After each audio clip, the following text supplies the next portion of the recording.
Hey dudes, Silhouette Soltis back again for another installment in my Memories of Vanilla series. Now that I've gotten to the point where I had my own PC at home, the memories I had of events over the course of leveling have really started to blur together. So from here on out, the series may not be as chronological as it has been until now, but nevertheless, I still have lots of memories to share of my pre-TBC experience. Today we're going to step into the jungle, the wondrous zone of tigers, Samantha Swifthoof, and ganktasticness that is Stranglethorn Vale. As with everything else on this series, it's been like 13 years since this happened, so a lot of the specifics are really fuzzy at this point. But I know that I entered STV by accident one day while leveling in Duskwood. While running to Ravenhill Cemetery, I turned south at the crossroads in the middle of the zone, and found myself in a jungle. Not knowing what this zone was, I started exploring a bit, finding a camp with some NPCs up a hill down the road. I must have been in the mid to late 20s at that point, as there weren't any quests available, but of course I didn't know that this was a questing hub, so I just shrugged and headed back down the road to head deeper into the jungle.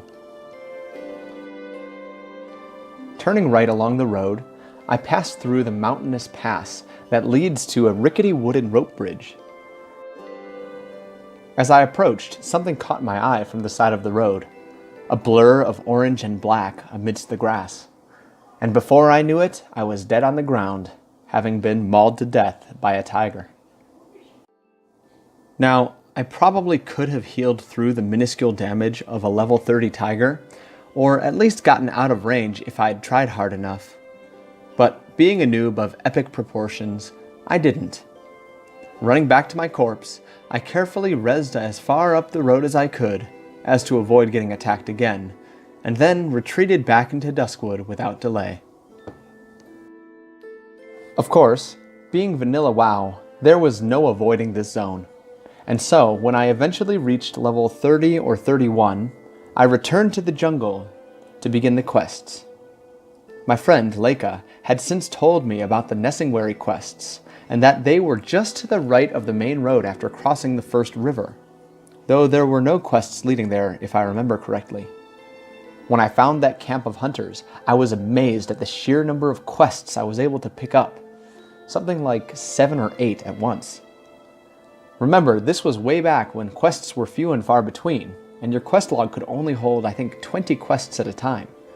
So being able to pick up so many quests at once was amazing. Anyway, with quests accepted and not a clue of where to go, I began my long hunt of tigers and panthers in the jungle. The tigers were easy enough to find and kill, since they were in the area just outside the Nessingwary camp. Plus, one had eaten me for lunch previously, so I finished that quest without any problems. However, finding the Panthers was another story entirely. No matter where I went or how long I looked, I just couldn't find them.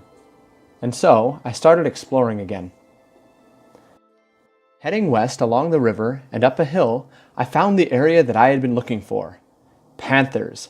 Lots and lots of panthers. Excited, I began my killing spree. Panther after panther fell, and as a skinner, I left behind no trace of the carnage. After about 10 minutes of relentless slaughter, however, I paused. Something was wrong. I looked to the right-hand side of my screen. Nothing was being tracked. So I opened my quest log, clicked on Panther Mastery, and, with a sigh, realized my mistake. Young panther slain. 0 out of 10. I was killing the wrong panthers. How many times had I done something like this? Surely by now I knew better. Well, apparently not. I sighed again, jumped down over the hill, and made my way back to the camp. I hope you enjoyed the tale of my initial flubbing around in Stranglethorn Vale. As you probably guessed, I didn't play on a PvP server back in the day. If I had, I'm sure there would have been some ganktastic goodness in this story. Of course, this did occur later in STV when I'd encounter a flagged horde attack and get demolished by his level 60 rogue buddy. But I really don't remember many of those details, so I probably won't go far into that. Next time, I'll continue telling about my time in STV with a short story of how I became a ninja looter by accident. So remember to subscribe so that you don't miss the update when that comes out. Follow me on Facebook and Twitter, and check out my blog on Blogspot for other updates and more content. But until then, take it easy, guys.